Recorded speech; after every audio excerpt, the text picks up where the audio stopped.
Bueno, el saludo fraterno, el saludo alegre, el saludo cargado de esperanza aquí desde Bogotá, Colombia, pero muy en contacto y muy en contexto con nuestra querida Escuela Yeshua. Doy gracias a Dios porque la palabra de Dios, que es viva y eficaz, se hace presente con fuerza en esta preparación para Pentecostés. Y hoy precisamente queremos acercarnos a una de las expresiones que se utilizan para referirnos al Espíritu Santo. Ya que estamos en esa ruta hacia Pentecostés, qué hermoso tomar uno de los nombres. Son tantos los nombres, los símbolos, las imágenes para hablar del Espíritu. Hoy tomamos solamente una y creemos que a todos los que estamos en esta preparación nos va a hablar profundamente al corazón. Me refiero al Espíritu Santo como el gran consolador, el que nos trae el consuelo de Dios. Atención a eso, consuelo de Dios. Vamos a desarrollar nuestro tema de una manera, pedagógica, Dios lo permita, que llegue a nuestros corazones y con una gran consigna. Esto no es simplemente una teoría, no es simplemente una exposición académica, es ante todo una experiencia de vida que cada uno de nosotros está llamado a realizar. Que esa palabra se nos vuelva vida, se nos vuelva sabia, que nos alimenta, que nos fortalece, muy particularmente en estas circunstancias, en esta coyuntura que tenemos como iglesia y que tenemos como país Colombia, aunque sabemos que estas palabras y este mensaje a través de los medios de la Escuela Bíblica Yeshua pues va a llegar también a muchos otros lugares. Bueno, vamos entonces con nuestro tema. Vamos a desarrollar 7 puntos para que nos orientemos. Para no hacer las cosas ni largas ni complicadas, no voy a leer aquí el índice de los puntos, sino simplemente vamos entrando en materia y usted se dará cuenta que finalmente son 7 puntos.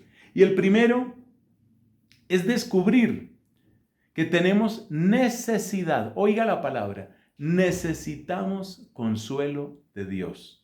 Necesitamos consuelo de Dios. Bueno, tal vez ahí el verbo puede parecerle muy fuerte a algunas personas. ¿Cómo así que necesitamos? Pues sí, es verdad. Es verdad.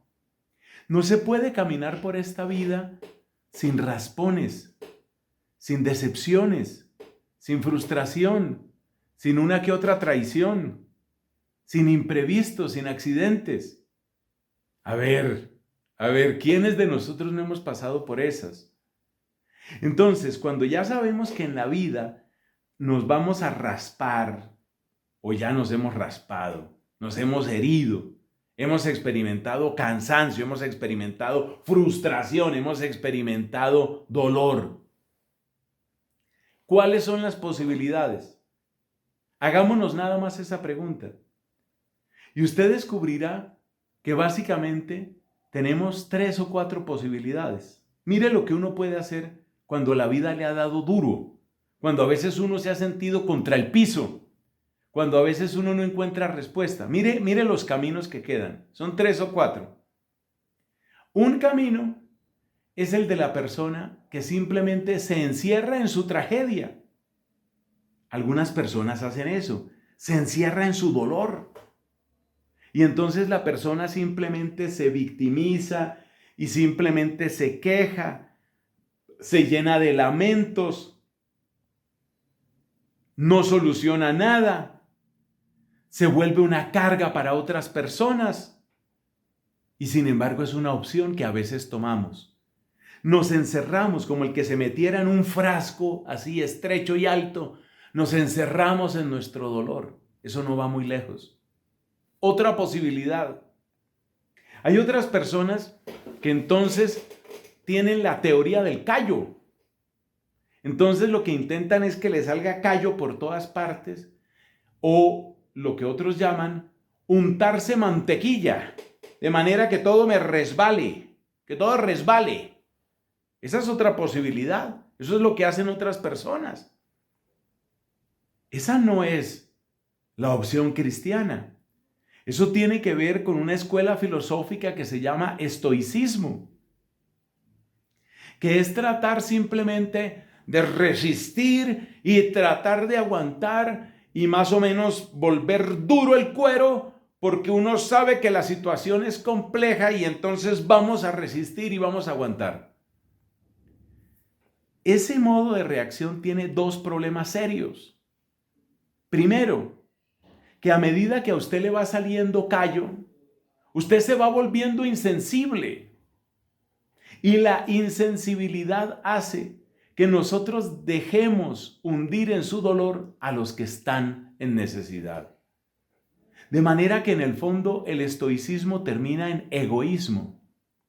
Y el otro problema que tiene el estoicismo es que hay situaciones que son excesivamente difíciles, que son demasiado complejas. En esa línea estoica iba, por ejemplo, aquel gran legislador y orador romano Cicerón del siglo I antes de Cristo. Cuando él vio que la cosa era demasiado complicada, la cosa es que su futuro político se nubló completamente por una serie de traiciones y por la fuerza de sus adversarios. Entonces, ¿a dónde se fue? Se fue al suicidio. Es decir, si el cuero no alcanzó a fortalecerse lo suficiente, entonces vámonos al suicidio. Ese no es camino tampoco. Hay otra opción todavía, que es la de la persona que busca un consuelo, pero un consuelo huyendo. Un consuelo huyendo. Entonces huye hacia la botella y se vuelve alcohólico. Huye hacia el microtráfico y se vuelve drogadicto. Huye hacia el prostíbulo y se vuelve esclavo de la lujuria. Son huidas. Bueno, pero ¿qué queda de esas huidas? Todos sabemos lo que queda. Queda una horrible resaca, un sentimiento de derrota y un sentimiento de culpa. Entonces, fíjate, si nosotros nos encerramos como víctimas, no hacemos nada. Si nosotros le apostamos a sacar callo o a echarnos mantequilla y que todo me resbale, eso no funciona porque al final acabamos en soledad, egoísmo y desesperación. Y si pretendemos buscar consuelos falsos, como son los consuelos de los vicios, peor para nosotros.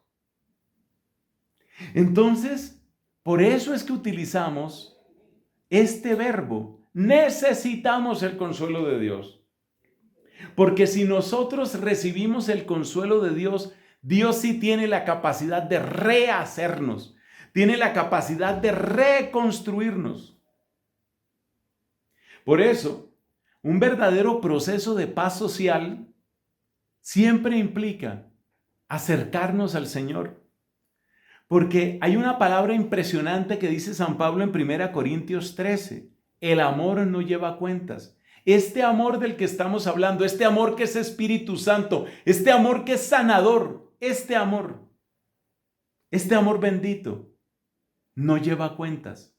Pero sin este amor, todos llevamos cuentas. Y ese es el problema de la venganza eterna.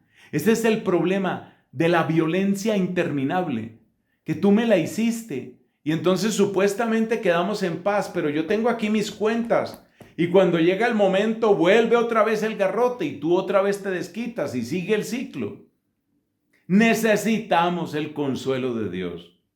Ese es el primer punto. Pasemos a un segundo punto. ¿Qué queremos decir? Tratemos de entrar entonces, ya que sabemos que necesitamos consuelo de Dios, pues tratemos de entrar un poco en esta dinámica.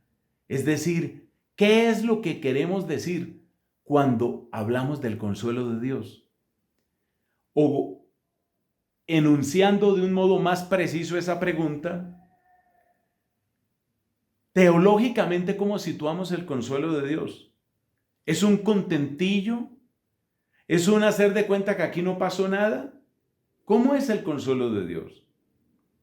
Entonces vamos a hablar de la ubicación teológica del consuelo de Dios. Y no es difícil encontrarla en la Sagrada Escritura y en las enseñanzas de los santos. El consuelo de Dios es una expresión de la misericordia divina.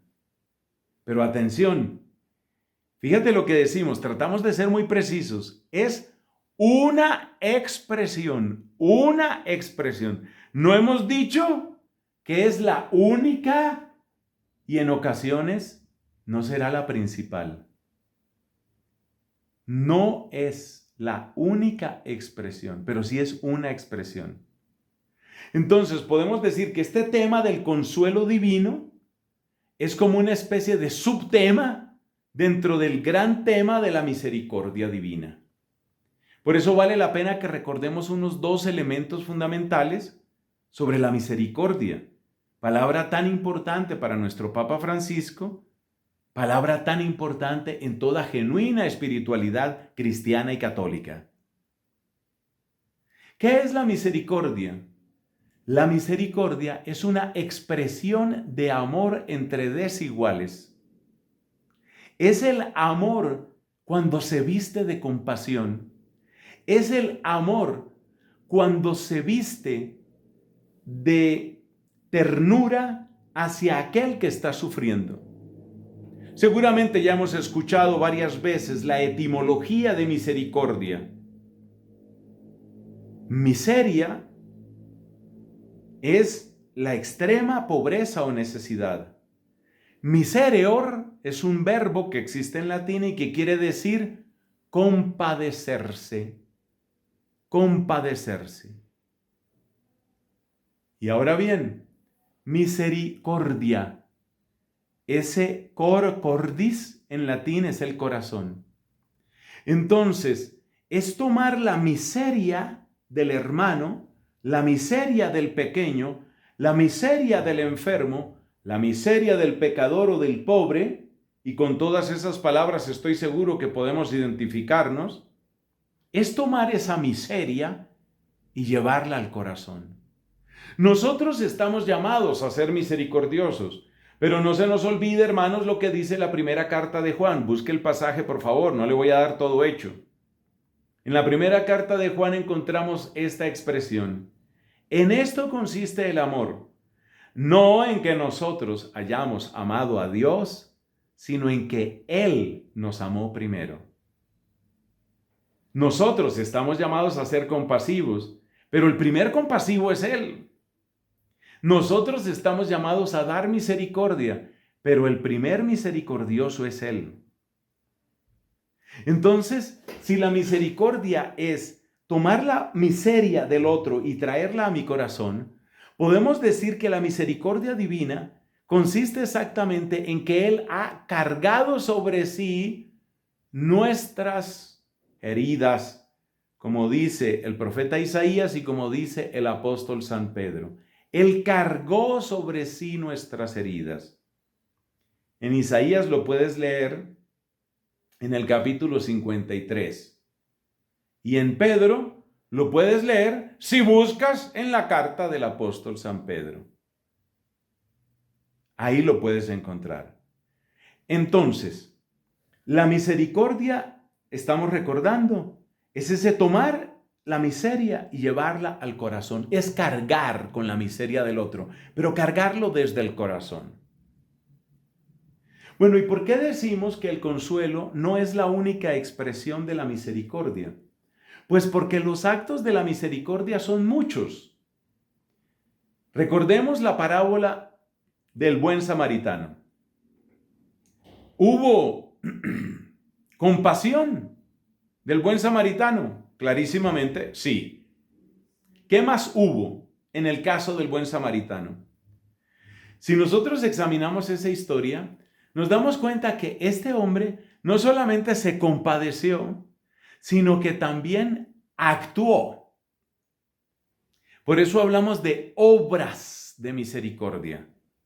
Entonces, la compasión no es la única operación de la misericordia, porque la misericordia también actúa a través de obras, que por eso se llaman obras de misericordia, y que en la catequesis clásica de nuestra Iglesia Católica se clasifican en 7 obras de misericordia corporales y 7 obras de misericordia llamadas espirituales.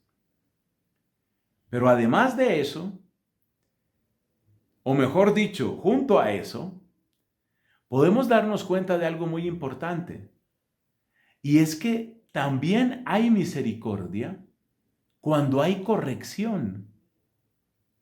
Por eso nos dice la carta a los Hebreos, Dios corrige a los que ama. Busque ese texto, por favor.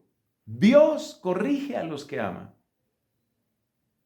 Si Dios no nos corrigiera, señal sería de que no somos hijos suyos. Esa es la lógica de la carta a los Hebreos. Entonces, hay que tener en cuenta que la misericordia tiene varios actos. Están efectivamente los actos propios de la compasión, están los actos propios de aquellas obras que realizamos, y dentro de esas obras, pues está también el corregir al que yerra, y por eso es parte de la misericordia también la corrección. Yo creo que esto es bueno recordarlo de tanto en tanto, porque hay una falsa idea de la misericordia. Una falsa idea que quiere reducir la misericordia solamente a los actos de acogida y al sentimiento de delicadeza, de ternura, de amor que se vuelca sobre el otro. Está muy bien eso, está muy bien que se hable así de la misericordia. Pero la misericordia no es solo eso.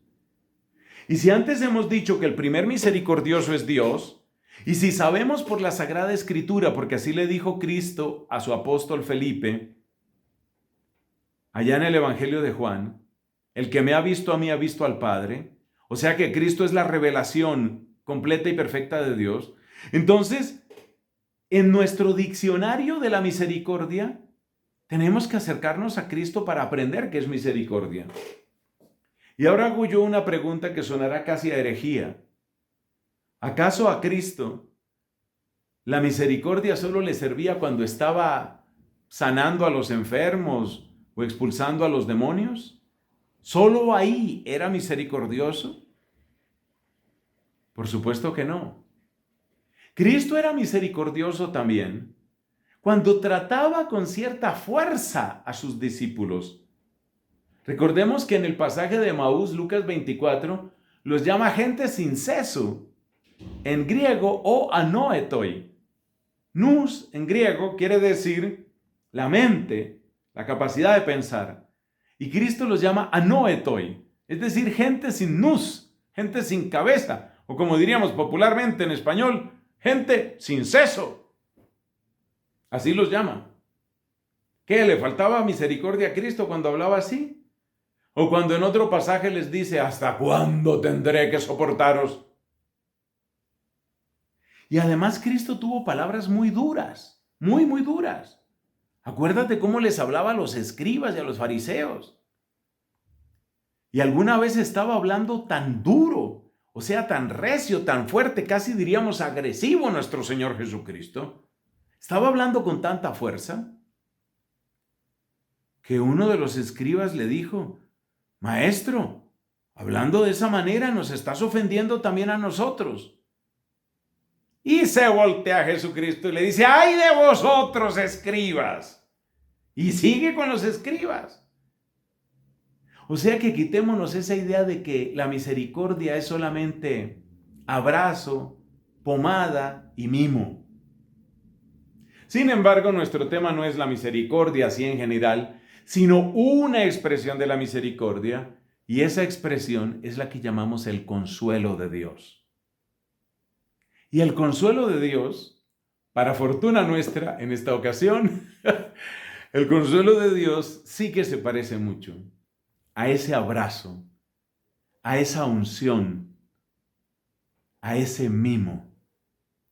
Y quiero repetirlo, eso lo necesitamos. Por algo dice Isaías 40, consolad, consolad a mi pueblo, dice el Señor. Sí hay un tiempo para el consuelo, sí lo hay. Claro que lo hay. Y ese es nuestro punto hoy. Pero era necesario que entendiéramos en dónde se situaba el consuelo. Se sitúa en el conjunto del gran tema de la misericordia, que a su vez es la expresión del amor de Dios por su criatura en necesidad. Así quedamos ubicados. Pasemos entonces al tercer punto, después de aclarar esto. En el tercer punto, tenemos que seguir depurando todavía lo que queremos decir con el consuelo de Dios, con lo que es consolar. Porque hay 3 malos entendidos que yo quisiera que nosotros los quitáramos desde ya, desde ya. 3 malos entendidos. Uno es que a veces se piensa que el consuelo de Dios es algo así como hacer de cuenta que aquí no ha pasado nada. Algo así como borrar lo sucedido. Borrar lo sucedido. Esa no es una expresión muy precisa cuando se trata del consuelo de Dios. Y esto se puede demostrar con varios textos bíblicos. ¿Recuerdas de qué modo tan espantoso nuestro Señor Jesucristo fue torturado y finalmente muerto? ¿Lo recuerdas? Cuando Cristo se aparece a sus discípulos, los saluda con el saludo tradicional hebreo, shalom, la paz. Por supuesto, el texto que ha llegado a nosotros es el texto griego, pero es exactamente lo mismo. Eirene humin, paz a vosotros. Hermoso. Pero ¿te has dado cuenta que ese Señor Jesucristo ya resucitado, ¿recuerdas qué tiene en sus manos? ¿Recuerdas qué tiene en su costado? Las cicatrices, las heridas. No son heridas de acusación, pero son heridas. No son cicatrices de reproche, pero son cicatrices. O sea que el consuelo de Dios no es algo así como aquí no ha pasado nada. Claro que ha pasado. Claro que ha pasado. El segundo texto bíblico que quiero mencionarte es precisamente el texto de Pentecostés. Precisamente. En Pentecostés Pedro predica. Y en su predicación, ¿qué dice nuestro muy querido apóstol Pedro? Pues habla de la efusión del Espíritu y habla de cómo Cristo resucitado es el que ha hecho llover el Espíritu. Encuentra por favor el versículo preciso donde dice eso, que Cristo ya glorificado es el que trae el don del Espíritu. Eso está bellísimo. Pero ¿qué más dice Pedro en su discurso? ¿Qué más dice? Pues dice algo muy importante. Este es el Cristo a quien vosotros crucificasteis. O sea, Pedro no dice, mire, ¿se acuerdan de la cruz? Mire, no, la cruz no importa, no importa. Por eso a mí no me gusta cuando algunos predicadores, incluso algunos hermanos en el sacerdocio, utilizan un lenguaje como decir, bueno, sí, la cruz, pero la cruz ya pasó, como quien dice, saltémonos eso ya no tiene importancia, borrar lo sucedido. Esa no es la predicación. Y si tú miras los discursos de Pedro en el capítulo 2, luego en el 3, luego en el 4 de Hechos de los Apóstoles, te encuentras que en todos esos discursos, que son bastantes y son demasiado importantes, Pedro le está recordando a la gente, sí pasó, sí sufrió. Alguien se puede extrañar, porque antes he dicho que esas heridas de Cristo no son simplemente reproche. Entonces, ¿por qué Pedro sigue mencionando lo que sucedió si Dios es capaz de perdonarlo y de hecho lo ha perdonado? ¿Por qué Cristo muestra sus llagas si ya son las llagas de la gloria? ¿Por qué en la gloria hay llagas? ¿Por qué? Hay una respuesta muy preciosa que quiero compartir con ustedes hoy. Porque esas llagas lo que están mostrando es la impotencia del mal para frenar el amor que Dios nos tiene. Por eso es importante no borrar lo sucedido. No, mis hermanos, no se debe borrar lo sucedido, porque debe quedar constancia que el mal es impotente, incapaz de frenar la fuerza del bien, la fuerza del amor compasivo del Señor. Es incapaz, no puede frenarlo. Eso es lo fundamental. Por eso, el consuelo de Dios no consiste en hacer desaparecer lo sucedido. Y por la misma razón, el consuelo de Dios tampoco consiste en aprobar el pecado. Eso de andar por ahí bendiciendo el pecado, que es la miserable idea que se les ha ocurrido a algunos en otros países, vamos aquí a bendecir el pecado. El pecado no se bendice. El pecado no se bendice. Se denuncia el pecado para anunciarle una esperanza al pecador. El pecado no se bendice. Entonces el consuelo de Dios no es aprobación del pecado. Muy importante. Consuelo de Dios no es aprobación del pecado. Y por lo mismo el consuelo de Dios, en contra de lo que han dicho filósofos ateos como Federico Nietzsche, el consuelo de Dios no es cobardía. No es algo así como esa palabra que utilizamos en Colombia y supongo que en otros lugares también. No es algo así como un contentillo. ¿O has oído esta otra expresión? Esta sí es muy internacional. Premio de consolación. Premio de consolación es que en realidad perdiste, pero para que no llores mucho te vamos a dar aquí un ping-pong. Mira lo bonito tu ping-pong, ese es tu premio de consolación. No, el consuelo de Dios no es un ping-pong para que dejemos de llorar. El consuelo de Dios, pasamos al cuarto punto, son 7. El consuelo de Dios tiene 3 dimensiones. 3. Atención, 3 dimensiones del consuelo de Dios. Para que veamos no solamente lo que no es, sino veamos ante todo lo que sí es. Mira, el consuelo de Dios, ¿qué te puedo yo decir? El consuelo de Dios obra en las potencias de nuestra alma. Potencias de nuestra alma. Seguimos aquí la enseñanza de San Agustín, retomada y ampliada por Santa Catalina de Siena. El alma humana, creación de Dios, tiene 3 potencias y en cada una de ellas se manifiesta el consuelo de Dios. Nuestras 3 potencias, que son como las 3 dimensiones de nuestra alma, son el entendimiento, la voluntad y la memoria. El consuelo de Dios obra en esas 3 potencias nuestras. Veamos cómo. En nuestro entendimiento o inteligencia, el consuelo de Dios nos enseña a ver nuestra situación en un marco más amplio. Ejemplo bíblico. Nada mejor que apoyarnos en la Sagrada Escritura. Procuro mantenerme muy apegado a la palabra de Dios.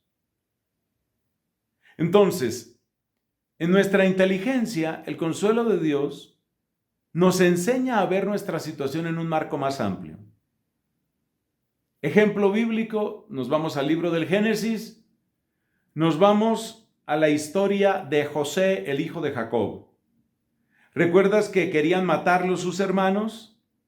¿Recuerdas que los hermanos, finalmente, exhortados por Rubén, no lo matan, pero lo venden como esclavo?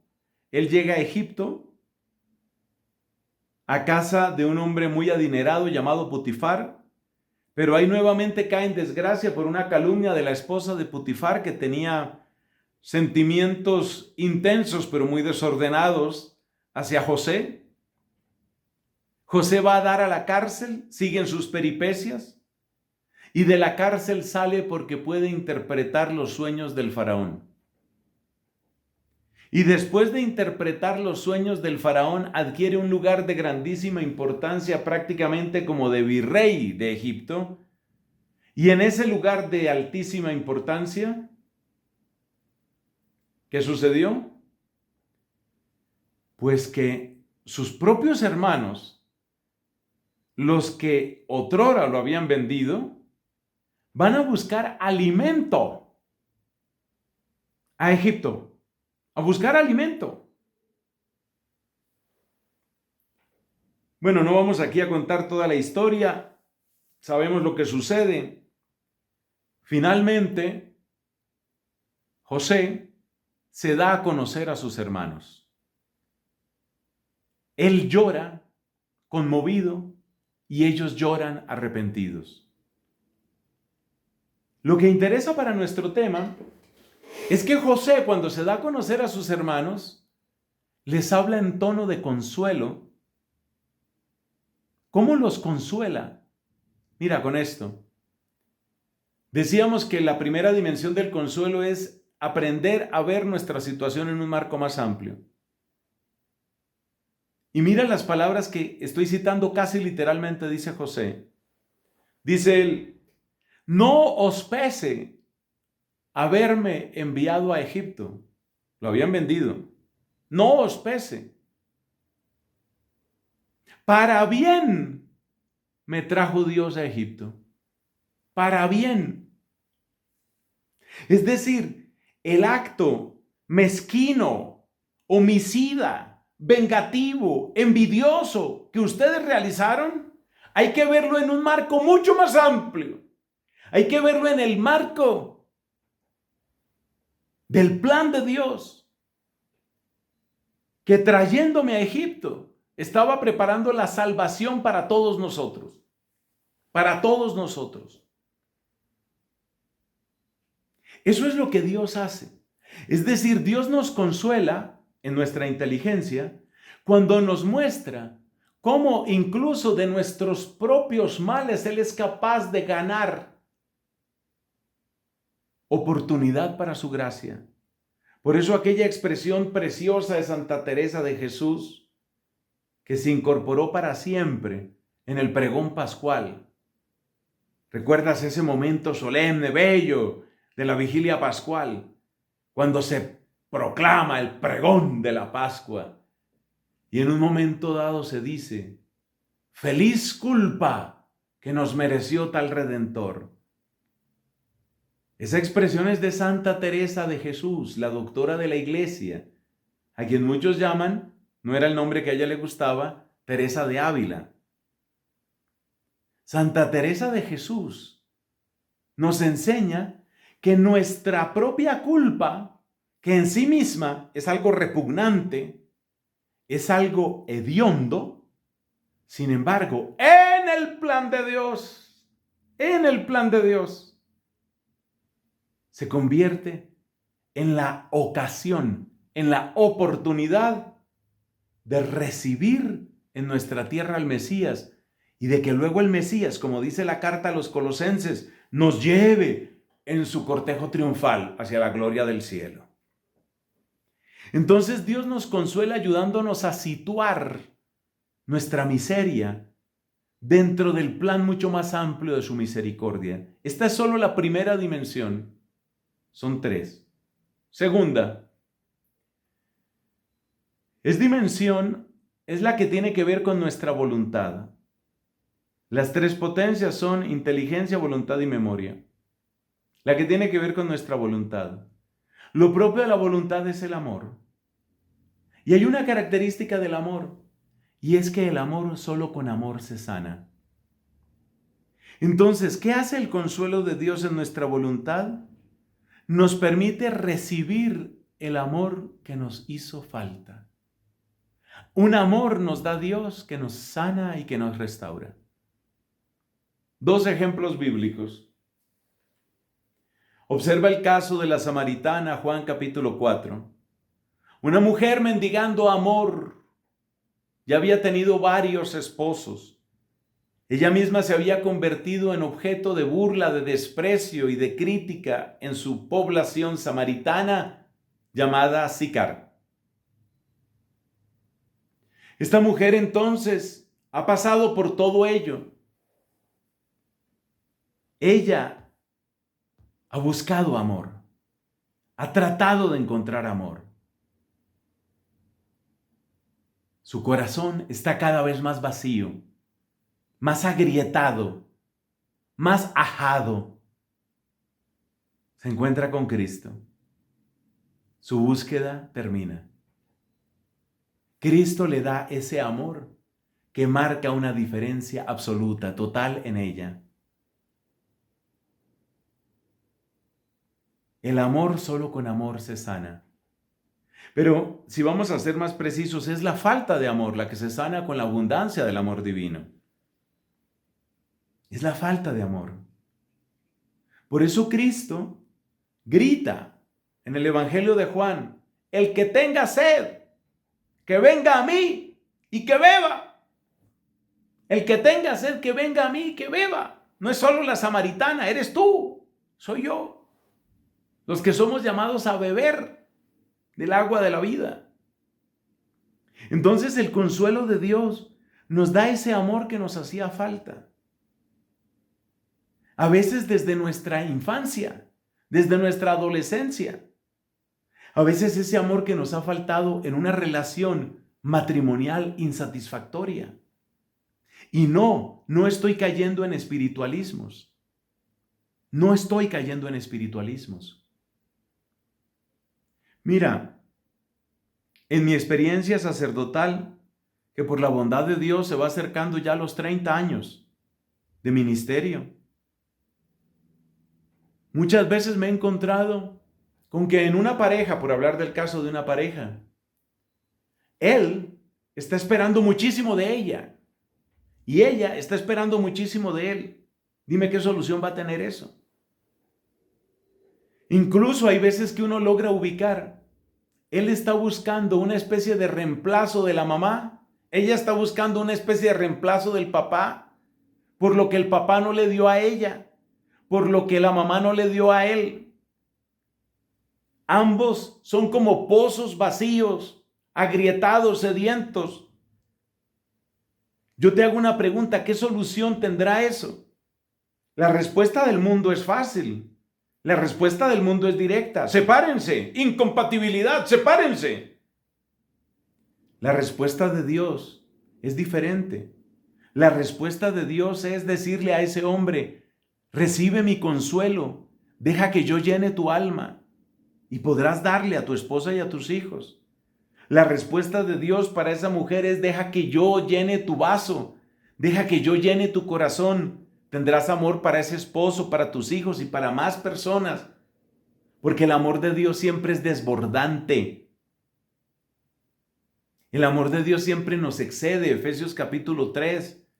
Lo que Él tiene preparado para nosotros excede lo que podríamos definir con nuestro pensamiento, incluso con nuestra imaginación. Por eso el consuelo de Dios obra principalmente en nuestra voluntad. Y esa acción divina realmente nos sana, nos transforma. El día que esa mujer deja de esperar todo de ese hombre, es decir, el día en que ya no lo endiosa, sino sabe que simplemente es un hombre. Y el día que ese hombre mira a esa mujer y no espera de ella que sea todo, sino sabe que es una mujer, con lo grandioso, con lo bello que tiene el ser mujer, pero es una mujer, no es Dios, es una mujer. ¿Quién te dará esa capacidad de bajar tus expectativas al nivel de lo real? El que te lo concede se llama Dios. Es Dios el que te lo concede. Es Dios el que te lo da. Es Él, solamente Él. Ese es el consuelo de Dios en nuestra voluntad. El ejemplo que he dado es un ejemplo familiar, pero esto vale también en el plano social, mis hermanos. Mientras nosotros sigamos esperando que el Estado nos resuelva todo, hay gente que quisiera que el presidente de la República viniera a ver el tamaño del hueco que hay aquí en la esquina de mi casa. Es que venga el presidente, tráigamelo, que tiene que ver este hueco. Mientras nosotros estemos en esa actitud, mientras nosotros creamos que el cambio tiene que empezar allá lejos, no hemos entendido nada quizás del Evangelio. Dice Jesús: El reino de Dios no está ni aquí ni allá, está en vosotros, entre vosotros. ¿Cuál es la tercera obra maravillosa que realiza el consuelo de Dios? Nos enseña a recordar de un modo nuevo el camino. Es decir, la obra en la memoria. Yo creo que el mejor ejemplo que tenemos en la iglesia es la obra escrita por San Agustín, las confesiones. Las confesiones de San Agustín, ¿qué son? Son un recuerdo, pero un recuerdo que le da la gloria a Dios. Agustín aprendió a mirar su vida como un canto a la misericordia divina. ¿Quién se lo enseñó? El Espíritu Santo, ungiéndolo, sanándolo, consolándolo. Entonces, ¿cuáles son las tres obras del consuelo divino? Me enseña a ver mi situación en un marco más amplio. Derrama sobre mí un amor sobreabundante que me sana y me restaura. Y luego me capacita para leer mi propia historia en una clave distinta, la clave de la gloria de Dios. Pasemos al quinto punto. Es importante tener en cuenta que el consuelo divino, como toda obra de Dios en su criatura, siempre tiene una respuesta de parte nuestra. Una respuesta. Lo que te quiero decir es que el consuelo de Dios, que es una oferta de su amor, es eso, una oferta. Y como oferta que es, solo dará todo su fruto cuando es acogida esa oferta. Entonces hay que hablar, y este es nuestro quinto punto, de qué significa acoger ese consuelo de Dios. Y aquí también hay tres palabras claves: arrepentimiento, conversión, humilde vuelta a Dios. Realmente muy relacionadas las tres, son casi sinónimas. Tú acuérdate del hijo pródigo. Si el hijo pródigo se hubiera quedado con los cerdos aquellos y con ganas de comerse aquellas algarrobas, nunca hubiera experimentado el abrazo de su papá, el consuelo que su papá estaba dispuesto a darle. Entonces, ¿quiénes conocen de verdad el consuelo de Dios? Los que entran por la senda del arrepentimiento, de la conversión, del retorno a Dios. Es dramática la comparación entre Judas Iscariote y el apóstol Pedro. Aunque de modo diverso, ambos traicionaron a Jesús. Pero ¿cuál es la diferencia? Uno siguió la senda de la desesperación. Ese fue el Iscariote. Otro siguió la senda del arrepentimiento, porque nos dice la Escritura que Pedro, saliendo afuera, lloró amargamente. Y San Agustín, al que ya hemos mencionado en esta charla, decía, recordando su encuentro con el libro de los Salmos, dice San Agustín, estoy citando casi textualmente, y brotaban con abundancia aquellas lágrimas que me hacían mucho bien. Aquellas lágrimas que me hacían mucho bien. Por eso muchas veces en nuestros grupos de oración, esas oraciones de quebrantamiento, ese llanto que es como suave herida en el corazón, dice Santa Rosa de Lima. Ese llanto, ese dolor, es un dolor de amor, es un dolor que en el fondo ya es abrazo de Dios. El camino de la desesperación, el camino del Iscariote, solo termina en desastre. Si queremos experimentar como personas, como parejas, como familias o como país, si queremos experimentar el consuelo de Dios, el camino es el arrepentimiento. Y así lo anunciaron los profetas, y así lo anunciaron los apóstoles. Que Dios apresure los tiempos de su consuelo. ¿Quién de ustedes será capaz de encontrar en dónde está esa cita bíblica? Para que Dios apresure, para que envíe a su santo siervo Jesús y apresure su consuelo. Eso está en la Escritura, búscalo, no está tan fácil. Entonces, para experimentar el consuelo de Dios, el camino es el arrepentimiento. Y por eso el desastre de tranquilizar al pecador en su pecado. Por eso el desastre de bendecir el pecado para decir que somos acogedores. Ese es un desastre, es una desgracia. Porque en esa supuesta acogida sin arrepentimiento, en realidad le estoy quitando, le estoy robando, le estoy privando a esa persona del abrazo de Dios. Le estoy quitando el abrazo de Dios por darle mi abrazo humano. Y créeme que lo que la gente necesita, especialmente el pecador, y pecadores somos todos, lo que necesita el pecador no es el abrazo humano.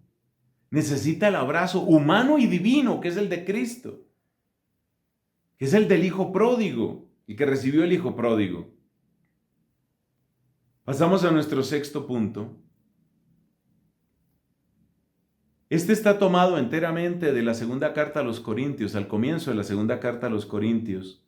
Cito casi textualmente: bendito sea Dios, Padre de nuestro Señor Jesucristo, que nos consuela, verbo consolar, que nos consuela en todas nuestras luchas para poder nosotros consolar a los que están en toda tribulación. Es decir, que nosotros somos consolados para consolar. Ahí está. Primero, había que tener los 5 puntos que ya vimos. Pero si ahora ya hemos experimentado ese consuelo de Dios por la senda del arrepentimiento, por la senda de acercarnos a Él, de rendirnos a Él, si ya hemos experimentado ese arrepentimiento y esa conversión, si ya hemos sentido ese abrazo de Dios, si ya hemos sentido que su amor sobreabunda en nosotros, ese amor que, como dice Cristo, es fuente que salta hasta la vida eterna, no debe perderse.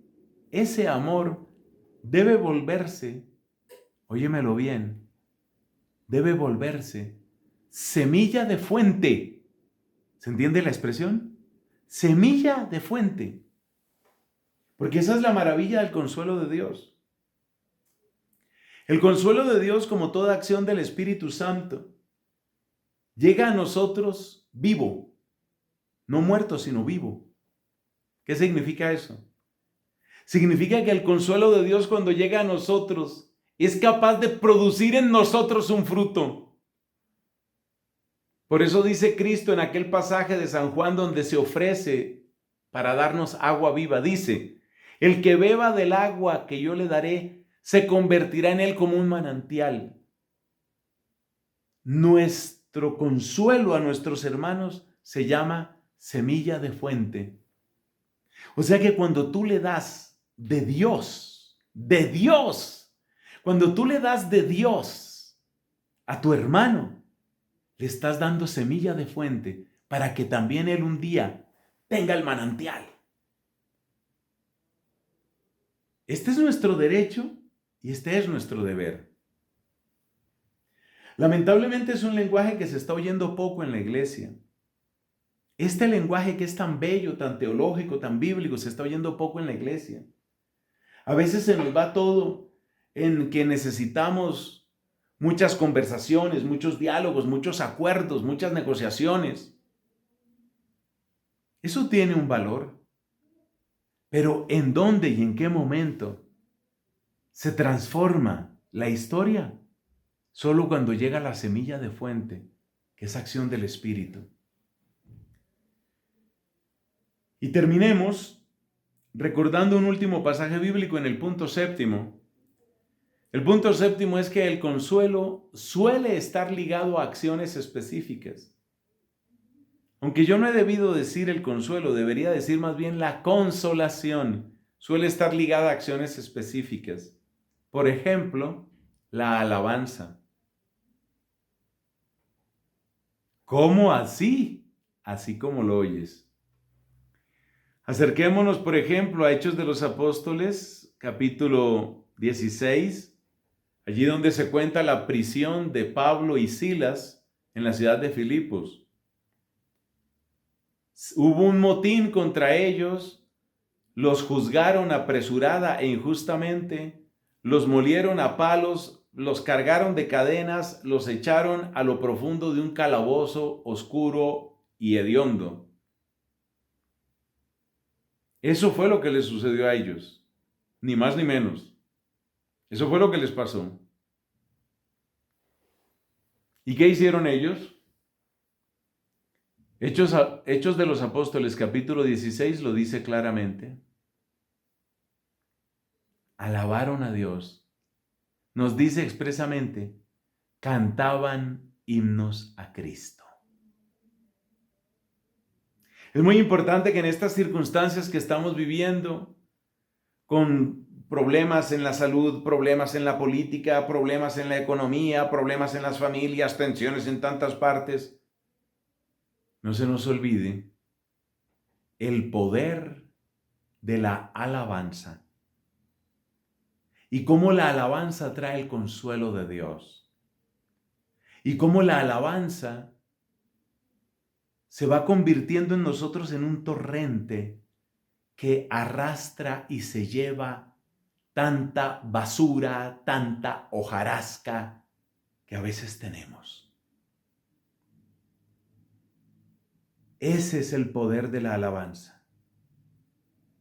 Si juntamos esto con lo que decíamos en el punto número 5, nos damos cuenta que el ambiente natural, llamémoslo así, el ambiente natural del consuelo de Dios es un corazón arrepentido y en ese sentido humilde, pero un corazón que alaba y en ese sentido es jubiloso. Contrición y alabanza, arrepentimiento y júbilo son los ingredientes y son también los aportes nuestros en esta experiencia del consuelo de Dios. Cerremos, mis hermanos, queridos amigos de Yeshua, cerremos este momento, este compartir, implorando don de bendición, don de consuelo. Padre Dios, que compadecido del extravío de los hombres, enviaste a tu Hijo al mundo para que su carne rota rompiera nuestro corazón por medio del arrepentimiento y para que la ventana de su costado fuera manantial que nos ofrece el agua de vida eterna, el don del Espíritu. Trae, te pedimos, esa gracia del Espíritu Santo sobre nosotros. Nos declaramos todos necesitados, todos. Nos declaramos. Esas son las declaraciones que uno sí tiene que hacer. Nos declaramos pecadores arrepentidos. Nos declaramos sedientos de ti. Trae por tu misericordia, trae por tu bondad el don con D mayúscula, el don, el regalo de tu consuelo que sosiegue, que serene nuestros corazones atribulados, regalo de tu consuelo que nos libre de esa pésima costumbre de estar buscando simplemente culpables. Buscamos culpables entre nuestros amigos, buscamos culpables en la pareja, buscamos culpables en la familia. Todo es culpa de estos muchachos, todo es culpa de mi papá, todo es culpa tuya, culpa tuya. Y se nos olvida que ese es el arte de Satanás, encerrarnos en cadenas de culpas y de acusaciones. Él es el acusador. Tráenos el espíritu defensor, Señor, tráenos el espíritu de consuelo. Tráenos el poderoso espíritu que por fin hace que cese ese coro de acusaciones para que empiece el consuelo que viene de lo alto el consuelo celestial, para que podamos vernos como hermanos, para que podamos vernos con mirada de compasión y podamos ser alabanza de tu gloria. Nuestra esperanza está en ti, Señor. Gloria al Padre y al Hijo y al Espíritu Santo, como era en el principio, ahora y siempre, por los siglos de los siglos.